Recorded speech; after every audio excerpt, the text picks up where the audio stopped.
그 해방신학자들은 죽음과 부활과 종말론에 대한 이해가 남다른데 어떻게 다릅니까? 네. 그래서 그게 이제 조금 더 오해를 받기도 하고 우리는 뭐 부활도 믿지 않고 종말도 믿지 않다. 이제 그게 뭐냐면 죽음, 부활, 이 종말론이라고 하는 것은 일반 전통적인 교회에서는 다 죽음 이후 저쪽 세계를 바라보잖아요. 죽어서 천당 간다. 그쪽에 이제 그거는 우리는 그거를 여기로 갖고 오는 거죠. 부활은 뭐냐? 새로운 삶의 시작으로 보는 거고, 종말은 뭐냐? 이렇게 부도덕한 이 부정의한 세계가 바뀌어서 새로운 세상으로 되는 게 종말이다. 새하늘 새 땅. 그러니까 저쪽에 있는 거를 이쪽으로 끌어온. 그렇다고 해서 우리가 저쪽에 대한 희망을 해방신학이 무시하냐? 그거는 아니에요. 그렇죠. 그거를 여기로 가져온 것 뿐이지. 아니 일반 교회들도 전부 다 주기도문에서 하늘에서 이루어지는 여기 땅에서도 이루어지게 그 얘기를 그게 하는 핵심이잖아요. 거죠. 그걸 그게 얘기하는 해방신학인데 거죠. 예. 그걸 가지고 그래서 우리는 부활을 믿지 않는다. 왜 안 믿습니까? 믿습니다. 그거 없으면은 신앙인이 아니죠. 하지만 그 부활에 대한 해석이 오늘 이 땅 위에서 이루어지는 부활. 그러니까 네, 그런 것들을 얘기하는 거예요. 그러니까 살아서는 뭐 자기들은 호의호식 하면서 가난한 사람들에 대해서 또 억압받고 고통받는 사람들에 대해서 니들이 잠자코 가만히 있고 내세나 그를 위해서 잠자코 숨죽이고 있어라 그런 식으로 강요하고 자기들은 오히려 현세에서 엄청나게 떵떵거리고 그렇죠. 뭘 누리고 살면서 그러니까 이중적이고 부도덕하는 그런 삶이 정말 그런 삶이 천국에 갈 것인가? 그런 분들은 천국에 갈 자신이 없어서 또 저기 이제 이렇게 써놓겠죠. 천국에 가신 누구 환성 예배를 로메로 주교님 같은 분은 너무 감동을 주잖아요. 나는 진짜요. 그러니까 진짜 목숨도 내놓고 그런 박해받는 사람들을 위해서 이렇게 하면서 언제 죽을지 암살당할지 모르면서 나는 뭐 네. 그 다른 사람들은 그게 죽음이라고 생각하는데 나는 그런 고통받는 사람들의 가슴 속에서 부활할 것이다. 그렇죠. 그렇게 얘기를 했잖아요. 그게 바로 우리 해방신에게 얘기하는 부활에 대한 의미. 그러니까. 오히려 그것이 우리들에게 희망을 주는 부활이지. 뭐 언제 뭐 죽어서 이렇게 나는 그건 희망 고문이 아니에요? 그러니까. 어떻게 보면 희망 꼭 고문. 그렇게 제일 앞장서신 그 목사들은 절대 죽기를 원하지 않더라고요. 그런 분들이 제일 막 병 걸리면은 막 줄기세포도 엄청나게 그냥 서울 장안에 다 알아요. 다 돈인데. 그러니까 엄청 다른 사람들 서민들은 접할 꿈도 못 펴는 꿈도 못 꾸는 줄기세포 해가지고 막 뭐 하고. 수십억을 들여서 그러니까. 그런 우리나라에서 제일 유명하신 목사님들이 주로 그거 뭐 부활이 있는데 왜 그 돈까지 들여가면서 연장시키는 겉다르고 속다르고 자기 주장하는 바하고 너무 삶이 다르니까 그러면서 그거 가지고 이렇게 돈을 써가지고 생명 연장하고 이게 모순이죠. 너무 안타까워요. 그 해방신학은 성서 읽기도 좀 많이 다르잖아요. 많이 다르죠. 그게 어떻게 네. 다릅니까? 성서 읽기는 이제 항상 가장 낮은 자의 위치에서 성서를 읽어가요. 예를 들면요. 과부의 헌금이 있어요. 2렙돈. 그럼 2렙돈을 다 바쳤죠. 예. 전 재산을. 예. 그러면 높은 사람 데서 있는 사람은 뭐냐면 너희들도 과부가 바친 것처럼 전 재산 또 다 바쳐라 이래요. 해방신은 그렇게 안 보는 거죠. 그 가난한 가부의 입장에서 뭐라고 얘기하냐면 과부는 근데 돈이 그것밖에 없으면서도 전 재산을 바쳤을까? 나라면 안 바칠 텐데 과부는 왜 바쳤지? 과부의 입장에서 기득권층에서는 무조건 바치니까 좋죠. 근데 가장 가난한 과부의 입장에서는 왜 바쳤을까? 그러니까 거기서 발견한 게 뭐냐면 과부의 바치겠다 안 바치겠다는 의사와는 달리 바치지 않으면 안 되는 종교적 구조가 있었구나. 성전세. 그걸 발견하게 되죠. 그러니까 예수님은 그거를 거부한 거예요. 그래서 누가복음 21장 얘기인데 과부의 헌금을 그 이야기를 한 다음에 곧바로 뭐라고 얘기했냐면 이 성전을 무너뜨려라. 그럼 왜 그 얘기를 했느냐? 그러니까 해방신학에서 가장 가난한 사람의 입장에서 과부의 입장에서 그걸 보니까 예수님이 이 성전을 무너뜨려라 라고 하는 말의 의미를 알게 된 거죠. 그거 왜 바쳤겠느냐? 종교세라고 하는 그 제도가 있었던 거죠. 근데 그러니까 내용이 확 달라지게 되는 거죠. 사마리아 요한복음 사마리아 여자도 그러니까 사마리아. 우리는 그 여자가 여섯 명의 남자를 갈아치웠으니 그 뭐지? 그러니까 부정한 여자고 부정한 아까 여자고 뭐 불륜의 여자고 막 그렇잖아요. 그러니 그 여자 나쁜 여자라고 막 그러잖아. 그 나쁜 여자가 예수를 만나서 회개했다. 그러니까 정화됐다는 정화됐다. 그런데 해방신은 어떻게 보냐면 그 여자 입장에서 봐요. 그러니까 그 여자 입장에서 성서를 제대로 그 입장에서 읽어보면 보니까 여자 입장에서 보니까 여자가 자기가 갈고 싶어서 남자를 가르나 6번이나 버림받은 거죠. 그 사회에서. 그러니까 그러니까 그 여자 그러면서도 그 여자는 그런 어려운 상황 속에서도 나름대로 진리를 추구했던 사람이었죠. 그러다가 예수를 만나는 거죠. 그러니까 그게 이제 성경이 달라져요. 그러니까 제가 이제 한국 진보 운동도 뭐 한계를 많이 보이기도 하고 뭐 내로남불이라는 소리도 듣기도 하고 이제 어떻게 보면은 그런 이제 진보도 뭐 똑같은 모습 예전에 기득권 그 자들하고 비슷한 모습을 보일 때는 이제 그런 비난도 받게 되는데 진보가 어떻게 보면 관념론에만 살이 잡혀서 구체적인 실천으로 이어지지 못한 원인도 있다고 보여지는데요. 진보 운동이 어떻게 해야 좀 제대로 될 수 있을까요? 근데 이제 해방신학자 얘기를 한번 해보면요. 그렇게 우리가 저항을 하고 항거를 해서 진보 운동을 해서 정권이 바뀌잖아요. 해방신학자 중에서 그 정권의 실세가 된 사람이 한두 사람 있었을까? 니카라구아에서. 그 외에는 계속해서 성당에 머물렀고 가난한 사람들과 계속해서 그 사목 활동을 했죠. 자임의 신부도 마찬가지 아닙니까? 그러니까 뭐 한국에서는 저도 뭐 진보적인 신문에 한겨레 신문에 몸담고 있지만 저도 뭐 삶이 겉다르고 속다른 저도 삶을 살아왔기 때문에 그러니까 뭐 똑같이 뭐 욕망을 추구하고 어떻게 보면은 살았기 때문에 뭐 똑같은 부끄러운 처지여서 남을 비판할 처지가 솔직히 못 되지만은 다 그렇죠. 뭐 저도 그러니까 그렇고 다. 해방신학자들의 이런 삶을 보면 정말 저희가 따를 수 없는 저는 저 같은 그렇다고 사람은 봐요. 그분들은 참 제가 자주 만났던 그 파블로 리차드 얼마 전에 돌아갔던 사람, 야 지금도 단칸방에서 자동차 정말 40년 전 거 쓰면서 그냥 먹고 살아요. 그러니까. 나는 그렇게 못하고 있는데, 야, 어떻게 그렇게 살까? 근데 거기서, 진정한 진보의 힘이 나오는 것 같아요. 그러니까 진보 운동도 어떻게 보면 이제 우리 영등포 산업선교회부터 시작했던 우리 그 홍익희 목사님하고 가장 다정한 선배인 이근복 목사님처럼 그런 분들 참 정말 삶의 현장에서 하고 그분하고 같이 이제 NCCK 교육훈련국 같이 또 그렇죠. 배경임 부장이 이제 예전에 한 얘기를 이제 그분도 이제 진보 현장에서 계속 살다 보니까 이제 그분이 하는 얘기는 기독교 운동과 진보 운동의 성패는 민중들을 위한다는 게 아니고 민중들과 함께가 중요한 거죠. 포가 아니고 with. 네네. 진짜 이게 우리의 진보 운동에서 문제인 것 같아요. 그리고 뭘 위한다는 것은 가식이 있을 수가 있는데 함께 사는 것은 참. 그래서 저는 그런 거를 보는 거죠. 이제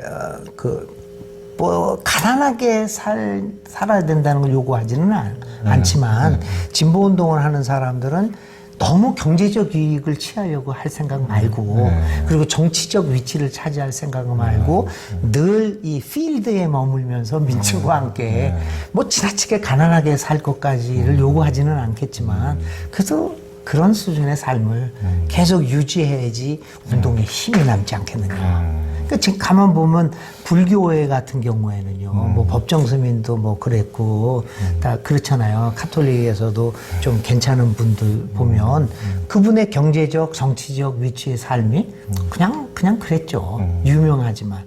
그러니까 얼마 전에 우리 그 유명하신 분이 돌아가셨어요. 돌아가셨을 때 한국 사람들이 그분에 대해서 뭘 생각했을까요?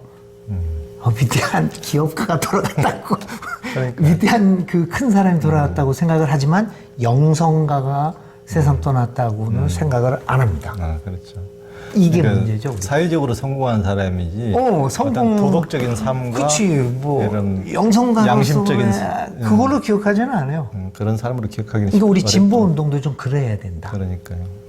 그게. 그러니까 참 그런 백영부장이 얘기했다시피 민중들을 위한다는 어떤 맹목을 네. 내세울 것이 아니고 함께하는 현장성의 회복 여부로 근데 그게 중요한 그것이 것 이제 같아요. 진보 운동의 성패가 거기서 갈라진다고 예리하게 했듯이 실은 그 가난한 사람들의 약자들을 우리가 도와주고 뭘 막 해야 될 대상화시키지 않고 네, 맞아요. 그들이 주체적으로 그들의 삶을 우리 역사의 주체가 되도록 도와주는 게 중요한데 그런 것을 펴신 분이 교육가가 프레일이잖아요. 네네, 그렇죠. 프레일의 교육이 이제 우리 한국에서도 어떤 이제 그런 교육을 엄청나게 바뀌는데 프레일의 교육관이 엄청나게 큰 영향을 미쳤는데 그분은 이제 실은 니체 같은 사람도 기독교를 가축의 종교라고 그러니까 네네, 맞아요. 그러니까 대상화시켜서 그냥 한 말도 니들 비판도 하지 말고 똑같이 나를 따르라고 지. 네, 가축화시키는 이성 거죠. 운동 네, 판단도 하지 맞아요. 말고 그냥 그러니까 그들이 주체적인 신앙인이 돼서 자유우지대로 뭔가를 이렇게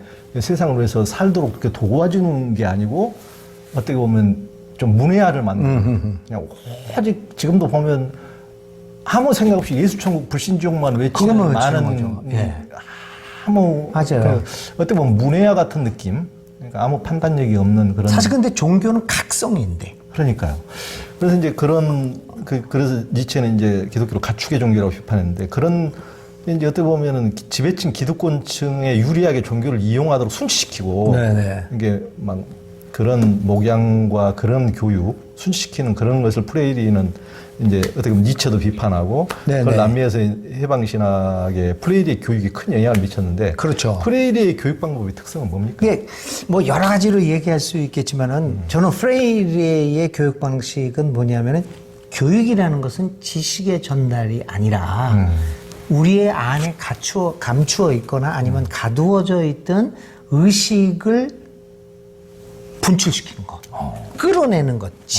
은행식으로 이렇게 하나하나 집어넣는 게 아니라 여기에 감추어 있던 것들을 이렇게 끄집어내서 의식을 되찾게 하는 것. 근데 그게 굉장히 중요한 것이죠. 그러니까 지금도 우리가 정치계에서도 알지만은 좋은 관악에 있는 그 학교를 나와요. 근데 어떻게 저렇게 정치를 할까? 그 의식이 안 되고 지식만 가지고 있었던 그 안에 있던 정의, 평화, 생명에 대한 의식들을 분출시키는 교육. 그게 굉장히 중요한데 프레이리는 바로 그걸 뭐 의식화 교육의 처음이죠. 근데 그런 의식을 깨우치는 교육의 특징이 있다. 근데 그런 것을 해방신학이 영향을 받은 거죠. 그래서 신앙을 깨우침으로 본 거예요. 예. 의식화라고 본 거죠. 근데 그걸 싫어해요. 그렇죠. 사실 우리들도 태어나는 걸 싫어하는 대화하다 보면 너무 후배라든지 학생이 너무 똑똑해서 바른 소리 하면 선생으로서 사실 어떤 때는 좀 그래. 그럼 그러니까 진짜 그러려면은 그 아이가 선생이 진짜 깨어져 선생이나 있어요. 목사가 깨어나고 네, 네. 호세 미게스 보니노처럼 그러니까 목사님이 뭘 해도 꾸준하기보다 좋은 네 말도 제안이 맞다. 좋은 제안이라고 이렇게 키워줬다면서요. 그런 거죠. 그러니까 점점 발전하게 그러니까. 되는 거. 그러니까. 근데 조 기자님 예수님도요 네. 배우는 분이었어요. 그러니까. 자기가 해서 예를 들면은 그 수로보니게 여인하고 대화를 나눠요. 자기 딸을 고쳐달라니까 예수님이 이 자식의 밥을 개에게 주지는 않는다. 그 거절을 해요. 그러니까 이 여인이 도발을 합니다. 뭐라고 그러냐면은 개도 주인의 밥상에서 떨어지는 것을 받아 먹지 않습니까? 도발하는 거죠. 그 의식이 돼 있는 여자. 그 예수님 얼마나 큰 스승입니까? 맞다. 그러면서 병을 고쳐주잖아요. 난 저는 그 순간을 예수님의 교육자로서 위대한 순간이라고 봐요. 왜냐면 자기가 생각 못했던 거를 이 여자가 하찮은 여자가 도발을 하는데 거기서 깨닫고 맞다. 네 말이 맞다. 그러니까 꼰대처럼 무조건 짓누르려고 하는 그것과 달리 열려있으니까 예수님. 예수님 그랬단 말이에요. 그러니까 뭐 공자님도 보면은 농부한테 배우잖아요. 그렇죠. 그러니까 참 이게 그러니까 프레이리의 그 위대함은 바로 그런 것들이었던 것 같아요. 우리 기독교도 그런 면에서 깨어 있어야 돼요. 다 다른 이야기들, 성소수자에 관한 이야기도 그렇죠. 뭐 틀에 박혀서 이건 죄다. 어떻게 그렇게 함부로 얘기할 수 있을까 사람에게. 그러니까 제가 이제 엘 까미난테에서 제 삶을 돌아보면서 느꼈던 것이 그런 깨우침의 과정, 그 삶의 여러 단계에서 그런 깨우침이 있었던 것들을 써놨던 거죠. 지금도 깨우쳐가고. 그러니까.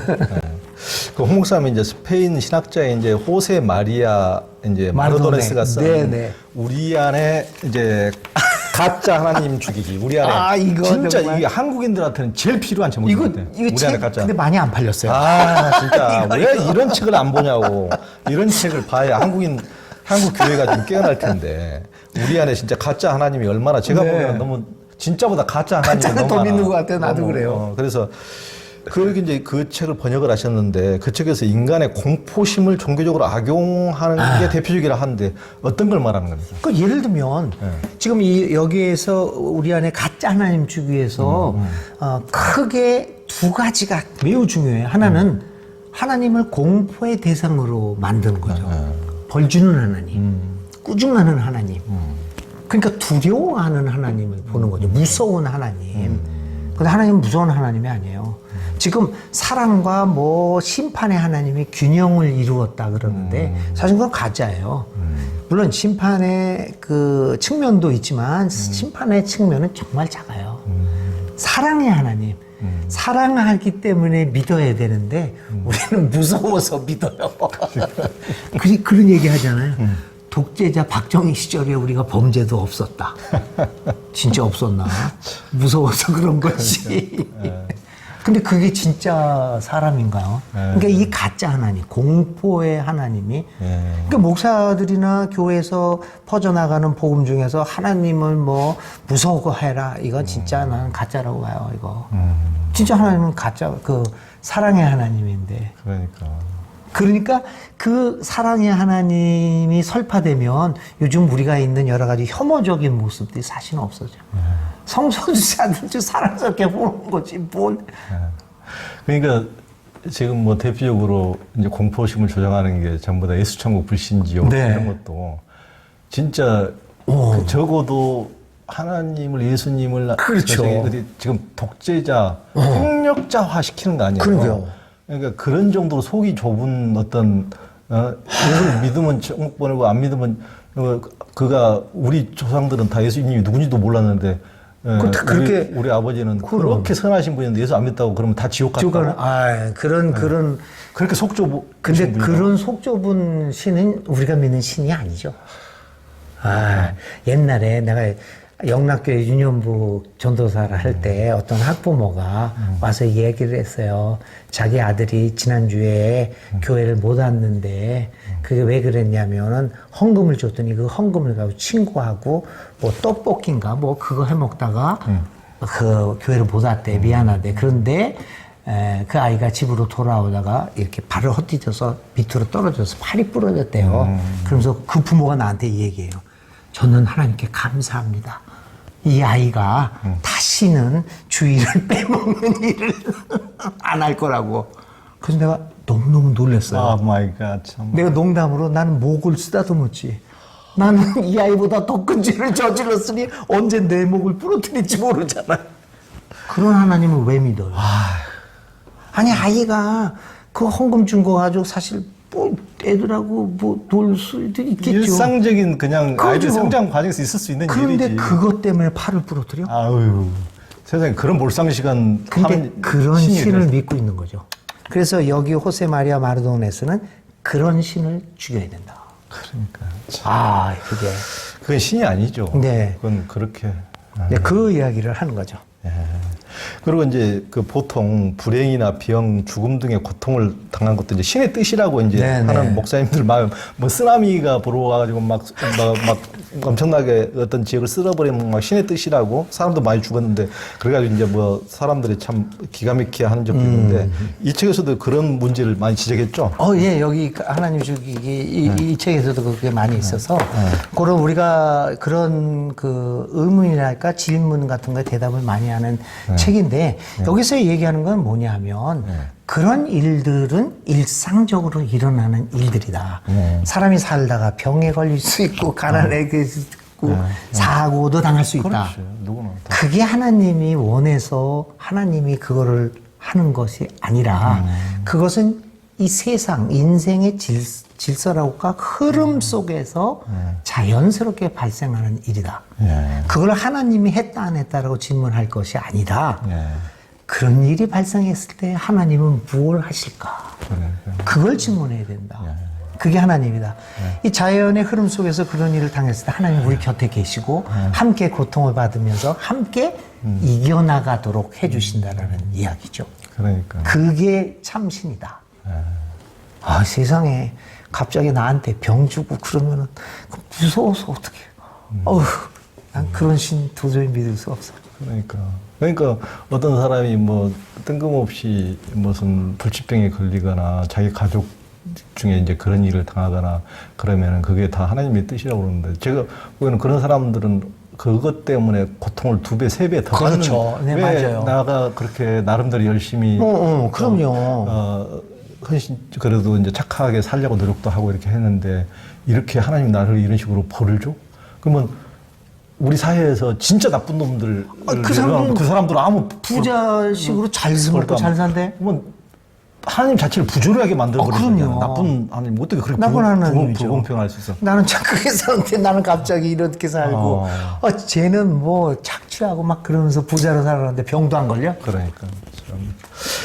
그러니까 또 이제 뭐 그런 신은 없는 거죠. 그 서구의 개인주의가 이제 개인화를 추구하면서 너무 이제 개인적인 하나님으로 만들어 버려가지고 그랬다고 그러는데 그러니까 이제 어떻게 보면 이제 공동체적인 이렇게 하나님관을 안 만들고 너무 개인화된. 네네. 그러면 좀 그건 어떻게 보세요? 그런. 그러니까 이제 그 전통적인 기독교, 서구의 기독교는 나를 위한 하나님, 그러니까 이제 나를 천국으로 데려가는 하나님 이렇게 봤잖아요. 그래서 그런 면에 있어서 어떻게 기도를 했냐면, 자, 2차 세계대전 좀 보세요. 영국과 독일이 싸워요. 둘 다 기독교 국가야.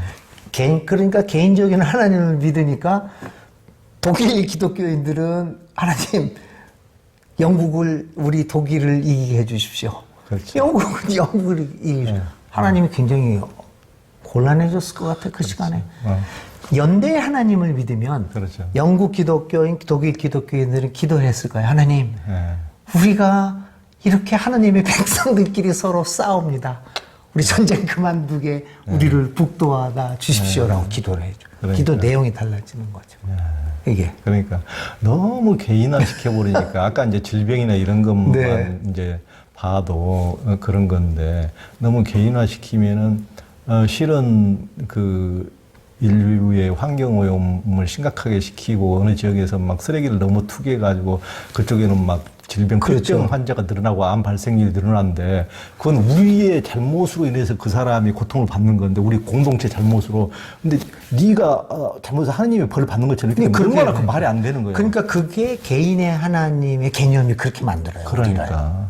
난 한 거 없다. 근데 연대의 하나님으로, 우리의 하나님으로 바라보게 되면 저 사람들이 겪는 고통이 바로 우리의 고통임을 알고 같이 해결점을 찾게 되죠. 그러니까 연대의 하나님은 엄청나게 이제 우리의 부모님은 형제간들끼리 싸우도 어느 한편의 일방적인 막 편벽되게 편들고 이렇게 두들겨 패고 벌 주고 이런 분이 아니고 더 큰 시각으로 가정의 부모님 그렇죠. 애들을 바라보듯이 하나님은 더 크신 분이니까 온 인류를 이렇게 전체 우주를 보시고 이렇게 하는데 지금 개인화되는 하나님은 너무 편벽되게 저희가 집에서 맞습니다. 요즘은 AI 인공지능 전부 다 하나씩 갖고 있거든요.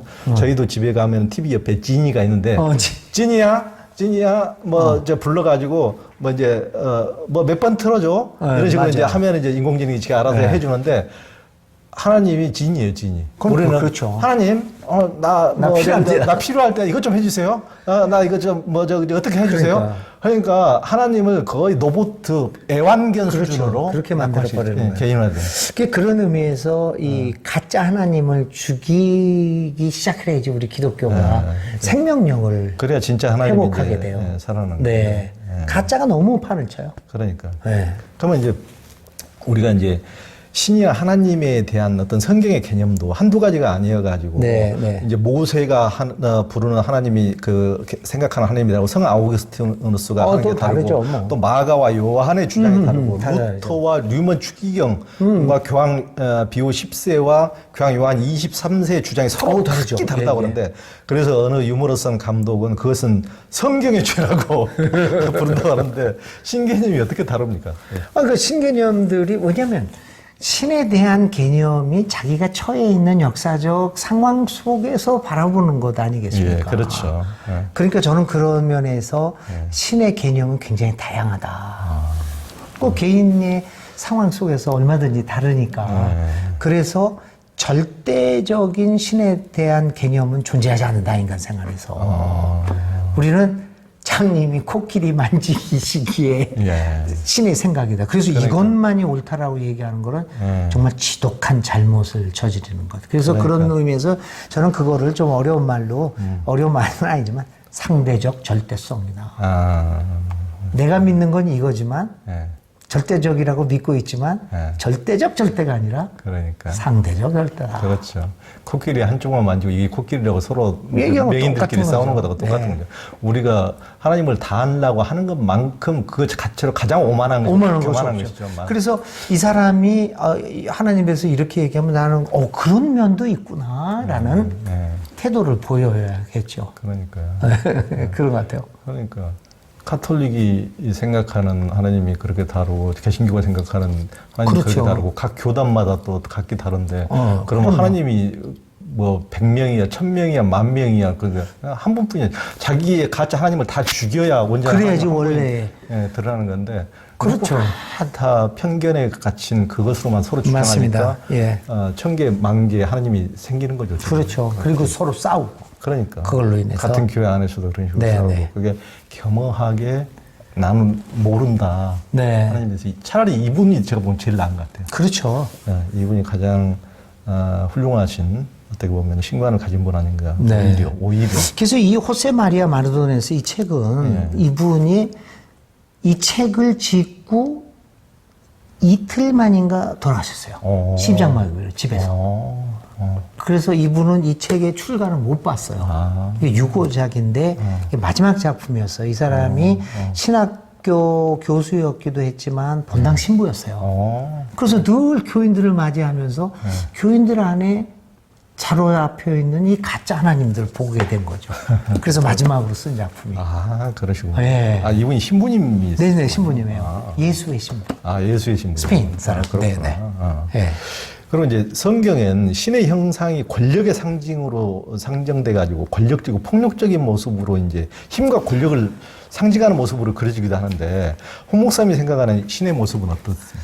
저의 신의 모습은 그 가장 중요한 거는 성육신된 신, 하나님의 자리를 버리고 인간의 모습으로 온 신, 오히려 힘을 버리는 신. 그렇지. 그러니까 우리 보고 나는 그렇게 봐요. 하나님은 권력을 주장하는 신이 아니라 자기의 모습을 벗어버리는 신이잖아요. 케네시스 벗어버리는. 그래서 성육신을 통해서 오늘 우리 기독교의 하나님 우리를 보고 야 신처럼 살지 말고 내가 신이지만 신의 자리를 버리고 인간으로 왔으니 너희들 좀 더 인간적으로 살아라. 이게 진짜 하나님의 권력이라. 하나님의 힘. 그러니까. 그래서 가장 훌륭한 기독교인이 누구냐? 신을 중심으로 살아가는 사람이 아니라 사람 중심으로. 그러니까. 사람을 어떻게 사람답게 살게 해주느냐? 나는 그 사람이 가장 예수를 잘 따르는 사람. 뭐냐면 예수님이 하나님이었지만 인간이 됐으니까. 근데 우리는 거꾸로요. 자꾸만 신이 되려고 그래요. 신은 인간이 됐는데 우리는 자꾸만 하나님이. 그래서 이렇게 완벽해야 되고 뭐 성소수자가 되면 안 되고 장애인이 되면 안 되고 뭐 어쩌고 저쩌고. 저도 계속 완벽한 신처럼 되라고 그랬잖아요. 제가 엘카미난 때에서도 제 어렸을 때 이야기를 이렇게 했잖아요. 한 번도 안 한 이유가 뭐냐면 신처럼 살아야 되잖아. 나는 완벽한 가정에서 태어나서 완벽한 모습을 살아야지만 목사로서의 영향력이 있어야 되는 거 아니냐. 그래서 나는 완벽하지 않은 가정에서 태어나서 정말 굴러다니는 삶을 살았어요. 더부살이까지 하면서. 그런 삶이 부끄러웠던 거죠. 왜 그렇게 살았으니까, 너는 이런 가정에서 태어나서 이렇게 살았으니 완벽한 사람이 아니다. 근데 성육신을 깨닫고 나서는 아니구나. 절대적인 힘이 가진 신이 아니라 오히려 밑바닥으로 내려와서 이렇게 흠이 있는 삶을 삶 속에서도 인간적으로 살아가려는 모습. 그렇죠. 그게 진정한 권력이라고 생각해요. 그게 훨씬 더 자연스러운 네. 모습이고. 네. 그게 예수님도 실제 그런 사람들, 서민들, 무슨 대단한 사람들 틈에 산 게 아니고 그러던 게 예수님이 살고 네. 있으니까. 그 예수님도 사실은 아버지가 일찍 돌아가셨다며. 그래가지고 엄마 혼자서 속에서 그렇게 사셨다며. 그러니까 참 아이, 어렵게 노동자로 네. 이렇게 사신 거죠. 저도 요번에 우리 신앙과 지성사 대표 여기 최병천 대표님 때문에 나 안 쓰려고 그랬어요. 어렸을 때 얘기. 그랬더니 이 최병천 대표님이 아니라고. 아마 책을 더 팔려고 그런 의도를 가지고 나보고 하라고 했어요. 아니 너무 리얼해. 할 수 없이 썼어요. 그래서 진실한 얘기가 들어야 사람들의 감동을 주니까 저도 그 대목에서 너무 감동을 받았죠. 이렇게 어렵게 사신 분이 정말 내가 엄마를 떠날 때 그 택시 시발 택시라는 게 있었어요. 아버지가 거기를 태워서 나를 보내더라고. 뒤를 돌아보면서 엄마 집으로 돌아가는 길이 어떻게 되지? 그게 6살 때였거든. 만 6살 때. 또렷하게 기억나요. 그게 헬렌과 그레텔. 그레텔.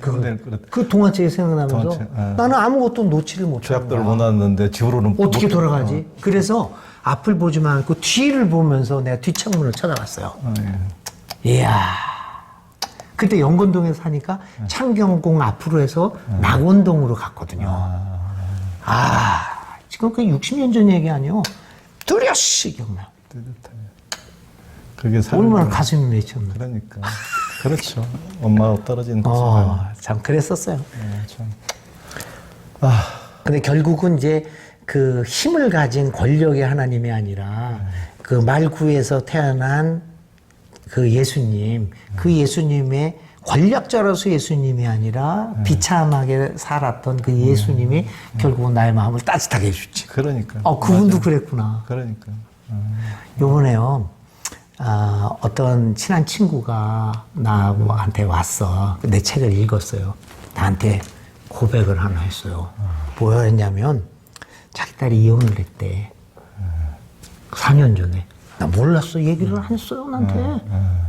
이번에 내 책을 읽고 자기 딸한테 보여줬대.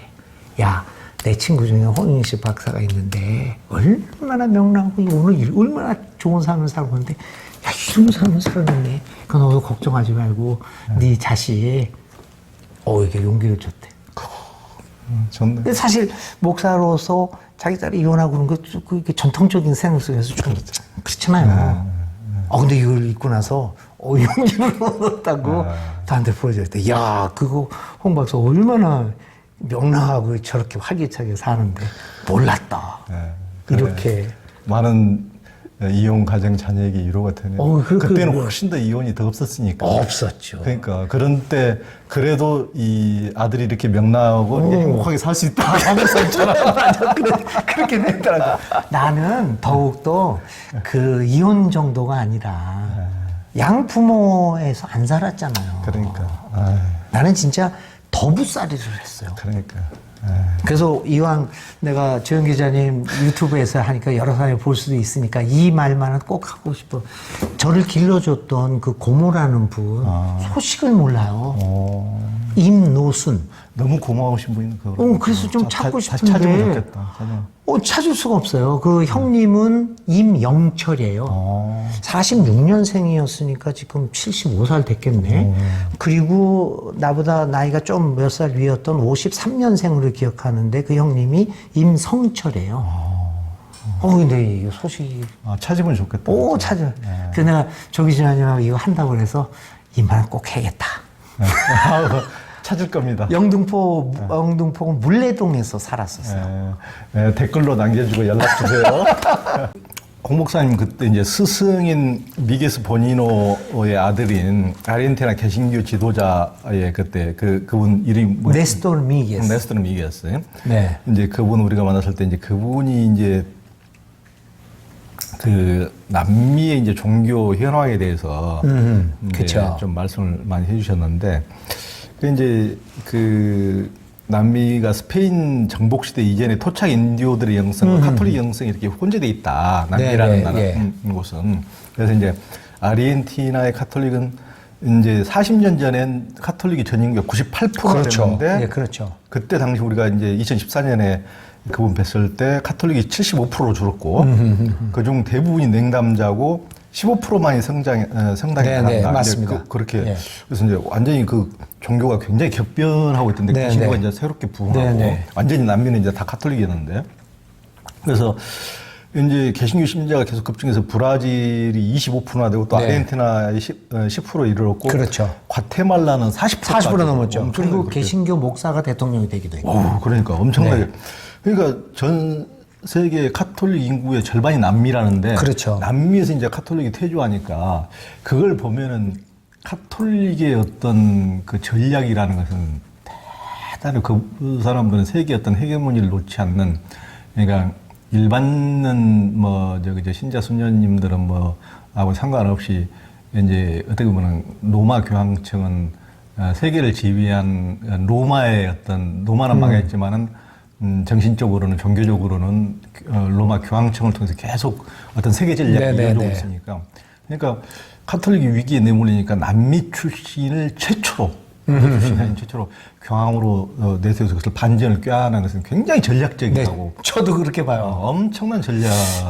보이더라고요. 그러니까 그 이제 프란시스코 고향이 들어섰잖아요. 근데 바티칸은 역시 놀라운 정치적 채택이었다고 봐요. 왜 그러냐면 카톨릭이 퇴조를 하게 되니까 특히 라틴 아메리카에서 라틴 아메리카 사람은 그러니까 유럽 사람이 아닌 사람을 해야 돼요. 그러니까 형편이 제3세기에 그때 당시에 경합을 벌이던 사람이 있었어요. 그 프란시스코 교황하고 이 멕시코 추기경이에요. 근데 프란시스코가 돼요. 왜 그러느냐? 아버지가 이태리 사람이니까. 여기는 약간 인디어 출신이에요. 그러니까 이 바티칸은 진짜 절묘한 선택이었던 것이 유럽 사람 아닌 사람을 선택을 합니다. 근데 속으로는 유럽 사람을 선택을 해요. 그렇지. 참 놀랍다고 그랬어. 그러니까. 어떻게 그렇게 할까? 그렇죠. 그래서 세계 전략으로 이제. 네, 맞습니다. 그러니까 남미에서 이제 개신교 중에서도 지금 성령운동, 신은사운동, 한국의 순복음교회 같은 오순절 계통의 교인 수가 엄청나게 급증하고 있다는데 어떤 원인 때문에 그럴까요? 그 개신교의 거의 85% 이상이 그 오순절 운동이라고 생각을 해요. 근데 여러 가지 원인이 있지만, 뭐 라틴 아메리카 사람들의 심성에, 그러니까 열광적이고 감정적이고 감성적인 그런 이모셔널한 데에 이렇게 적합했다라는 것도 보게 되고 두 번째는 내용이 뭐냐면 조용기 목사가 했던 것처럼 번영의 신학이에요. 믿으면 낫고 믿으면 부자 되고 이제 그런 것들이 많았다고 봐요. 그 내용들에 있어서. 근데 지금은 이제 깨닫는 사람이 있어서 그 새로운 그 뭐라 그럴까 그 잘못된 그 모습들을 발견하는 모습도 있지만 하여튼 번영의 신학과 그 이모셔널한 문제. 그다음에 저는 또 다른 문제를 하나 봅니다. 해방신학적인 관점에서 보면 왜 이 오순절 계통이 그렇게 인기를 얻게 됐냐? 민중 중심이 됐어요. 뭐냐면 라틴 아메리카 역사는요. 민중들이 한 번도 역사적 주체가 돼본 적이 없어요. 그러니까 우리나라랑 다르잖아요. 4.19도 있고 광주도 있고 또 그리고 최근에 뭐 촛불 뭐 이런 것도 있잖아요. 민중이 한 번 뒤집어 엎은 적이 있어요. 근데 라틴 아메리카는 없습니다. 그러니까 라틴 아메리카의 독립운동사를 보면 우리는 뭐 예를 들면 3.1 운동도 있었고 뭐 그런 게 있었잖아요. 광복군도 있고. 근데 라틴 아메리카는 없어요. 누가 독립의 주체가 되냐? 스페인 귀족의 2세들. 그 사람들이. 그러니까 그 백인이 백인을 쫓아낸 거잖아요. 그렇게 된 거죠. 산마르틴도 그거 스페인 2세잖아요, 다. 그들이 그들을 그래고 우리하고는 달라요. 우리는 박근혜 정부도 몰아내 봤잖아요. 근데 그런 경험이 없어요, 한 번도. 해방신학도 마찬가지죠. 거의 다가 미안한 얘기지만 백인들이에요. 그렇지. 거의 해방신학이 유명한. 레오나르도 보프 얼마나 해방. 구스타보 구티에레스는 조금 토착민 비슷하지만 우리 제 선생님이었던 미게스 포니도 보셨잖아요. 백인. 완전히 백인이죠. 네스tor 미게스 완전히 백인이죠. 그러니까 주로 엘리트 중심으로 했는데 그 엘리트들이 현장으로 내려간 것 뿐이죠. 그래서 해방신학도 그걸 문제 좀 삼고 있어요. 그러니까 해방신학을 하는 교회들이 민중이 주체가 된 적이 별로 없는 거죠. 그런데 오순절 계통은요, 민중이 주체가 돼요. 왜 그러냐? 하나님이 직접 계시를 내릴 때는 거야. 그러니까 아무런 신학적 훈련도 받지 않고 자기가 목사가 되고, 교회를 하면 10,000명이 모이는 거죠. 그리고 어느 날 누가 자기가 하나님의 음성을 들었다고 탁 예언을 하는 거야. 그러니까 급속도래요. 그런 면에서는 민중이 주체가 되는 첫 번째 운동이었다라는 평가도 내릴 수 있습니다. 결국은 이제 그 민중이 결국은 지도자에 의해서 이용당하는 현상들이 있죠. 그러니까. 그래서 그 교회들이 그 교회 목사들이 얼마나 부자예요. 그러니까. 마이애미에 별장 몇 개씩 갖고 있고 고급 승용차 타고 헬기 타고 다니고. 근데 그런 면들이 좀 그래서 성장한 느낌도 좀 있어요. 그러니까 민중 진짜 이제 민중이 어떤 역사의 주체로 이제 민중 운동이 그렇게 된다면 그게 또 바람직한 것이지만은 이제 또 겉다르고 또 인간의 욕망이 또 성직자들에게 또 그것을 또 민중을 이용하니까 민중의 그런 속성을 이용하고 지금 오순절 라틴 아메리카 오순절 계통의 교회가 민중의 주체 현상적으로 민중의 주체가 됐는데 결국에는 또 민중이 욕망에 의해서 호도되고 왜곡돼서 몇몇 지도자들만 돈을 버는. 그러니까 그런 안타까운 또 그런 게 있죠. 남미에서는 이제 우리 홍 목사님의 친구기도 한 성정모 교수님 같은 해방신학자 영향을 받아서 교회들이 이제 성장적인 교회면서도 굉장히 바람직한 모습을 보이는 걸 저도 그 이바부 교회 사파울로 가보면서 깜짝 놀랐는데 와, 세상에 또 그런 새로운 또 교회인데 이바부 침례교회가 그렇죠. 그렇게 되는 거고 그 교회에 좀 소개 좀 해주세요. 그 교회의 목사가 사실은 이제 오순절 계통의 사람이죠. 그 사람? 네네. 그 침례교회 좀 오순절 계통의 영향을 받은 사람인데 희한하게 석사 공부를 성정모 교수한테 한 거죠. 그러면서 거기서 해방신학과 경제 문제, 경제 정의의 문제 이런 것들을 공부를 해서 제 신앙이 바뀌게 된 거죠. 그러면서도 목회적인 영향력을 계속 가지게 되면서 교회가 굉장히 5,000명, 10,000명으로 성장하게 되었어요. 근데 그 사람은 그 성정모 교수의 영향을 받아서 자기들의 축적된 것을 개인 구원이 아닌 사회 구원 쪽으로도 발전을 했잖아요. 그래서 사랑은 정의가 이룬다 그런 구호도 내놓고. 그래서 아주 좀 건설적인 교회가 된 것 같아요. 그것을 조금 그리고 사실은요 그 교회가 대형 교회에 있으면서도 정부에 대해 비판적인 발언들을 하고 예언자적인. 그러니까 우리 한국 교회에는 대형 교회가 있어요. 그 대형 교회들이 좋은 일을 많이 합니다. 사회적 선교. 근데 결코 이 사회 정의에 대해서는 별로 발언을 안 하죠. 이 교회는 좀 달랐던 것 같아요. 그러니까 그 이바부 교회 그 기리치 목사 그게 뭐 한 10가지도 내세우는 게 있던데 현장에 길이 있다 그러면서 현장 젊은 시절 인디온 아프리카인들 속에서 들어가서 이제 뭐 그런 식으로 사역도 하고 약자를 죽음으로 내몰지 않는 하나님 나라를 세워라. 그러니까 그게 이제 사회 정의 굉장히 중요한 사회적 개념들을 많이 이렇게 도입을 하고 있죠. 그리고 이제 교회를 싫어하는 사람들이 교회를 세우라. 그러니까 뭐 새벽마다 교회에 나오라. 시도 때도 없이 교회에서 나와서 살라고 그렇게 그런 걸 하지 말고 교회에 사는 것이 신앙인의 자세가 아니라면서 교회는 일주일에 한 번만 나오라 그러고 현장 속에 들어가서 그렇죠. 그렇게 그런 식으로 굉장히 이제 어떤 새로 열린 목회관. 그러니까 교회 안에 머물지 말고 사람들 안에 머물라. 그렇죠. 네, 사실 그거 이제 일주일에 한 번 모이고 세상 속으로 들어가라라고 하는 그거 그 영향력이요. 저한테도 미쳤어요, 그때. 그래서 순천에 조그만 교회가 하나 설립이 됐는데 그 교회의 모토가 그거예요. 일주일에 한 번 모이고 교인들은 나가서 일하라. 그러니까. 그리고 이제 홍 목사님은 압구정 현대교회에서도 초빙받아서 이제 목회를 하시고 또 이제 멕시코 장신대 교수 지내고 와가지고 다시 순천의 장자교회인 순천 중앙교회 이제 담임도 하셨는데 한국 교회들에서 이렇게 목회를 해보면서 한국 교회의 특성은 무엇이고 한국 교회의 문제는 무엇이라고 보십니까? 문제가 여러 가지 많은데 저는 이제 한국 교회의 가장 큰 문제가 뭐냐면 너무 교리적이다. 교리가 절대적인 걸 믿고 예를 들면은 뭐 부활이다 이랬을 때 부활에 대한 새로운 관점을 얘기하면 교리하고 다르다.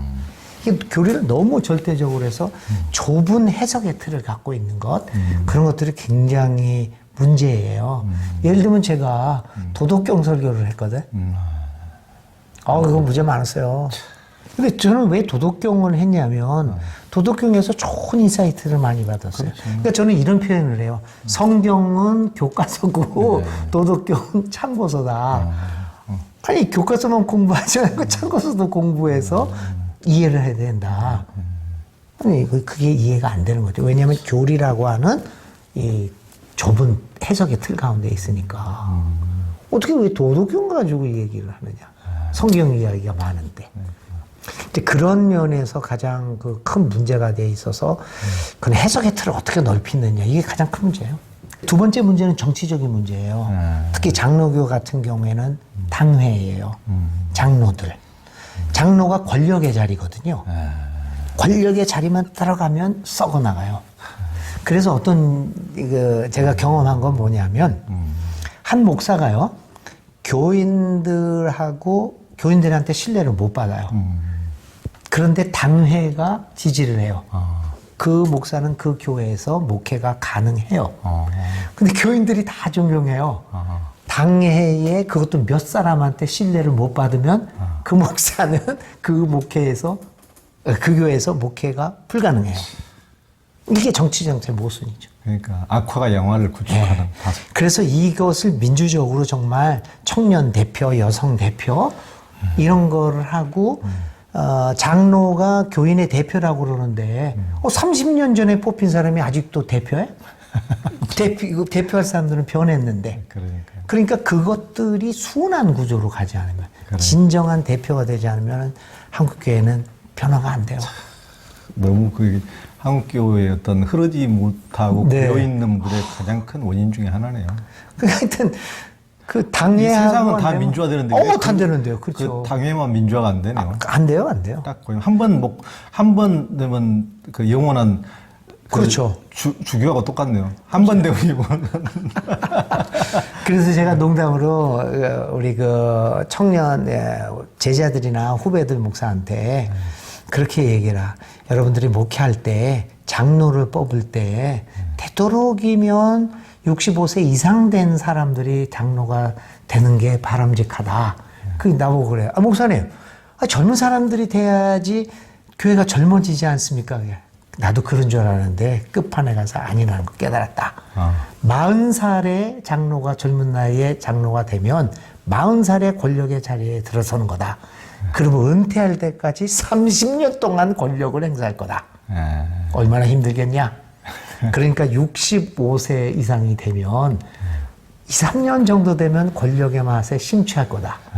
근데 은퇴한다. 그러니 힘을 발휘하지 못하고 은퇴한다. 이게 자조적인 얘기죠. 그러네. 슬픈 얘기죠.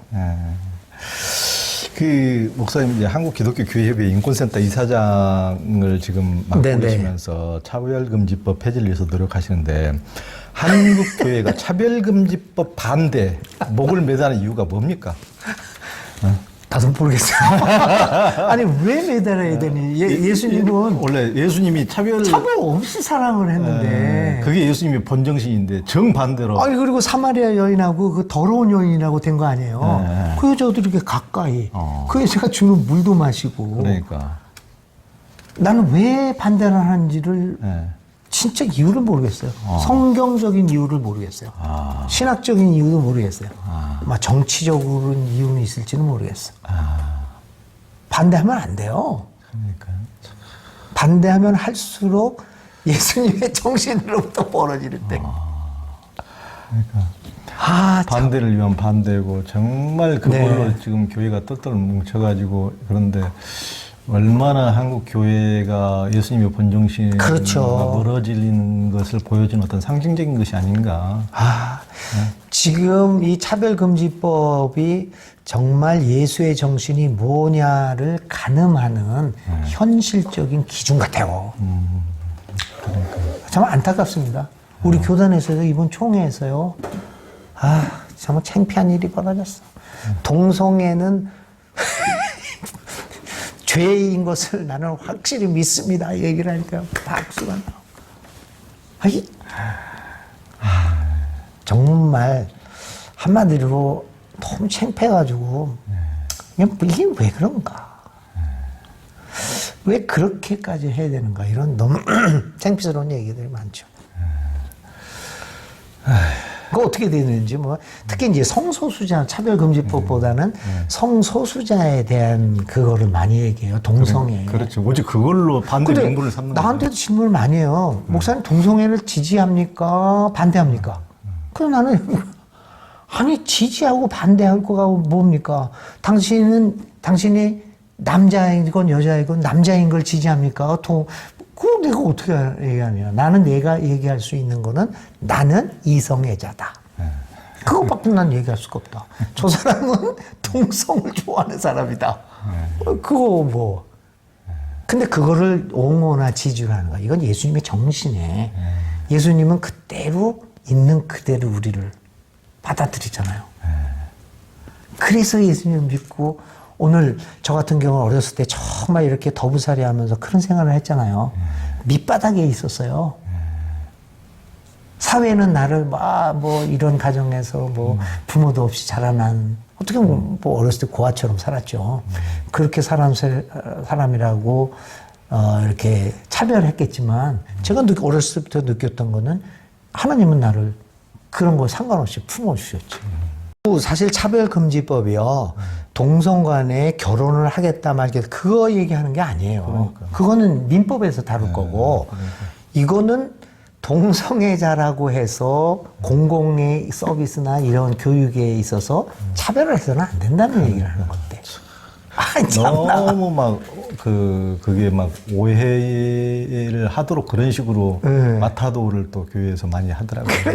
그러니까 아이고. 너무 그런 면은 좀 안타깝고 좀 답답합니다. 한국 교회의 어떤 앞날을 위해서도 네. 그런 식으로 그러니까 예전에 우리가 뭐 천년 전에 네네. 마녀 사냥을 지금 어떻게 그런 우스운 일이 일어났는지 그런 것을 비웃듯이 우리 이제 한국교회도 어떻게 보면은 앞으로 뭐 50년 뒤만 돼도 어떻게 한국교회가 그런 데 대해서 그렇게까지 그럼요. 그렇게 될 수밖에 없거든요. 시대의 흐름이나 그 이렇기 때문에. 역사에서 반드시 예. 부끄러움을 당할 겁니다. 그러니까요. 그러니까 어느 분들이 가장 앞장섰고 이런 것들이 아마 50년 뒤에는 너무 역사에 그 부끄러운 기록으로 남을 겁니다. 그러니까요.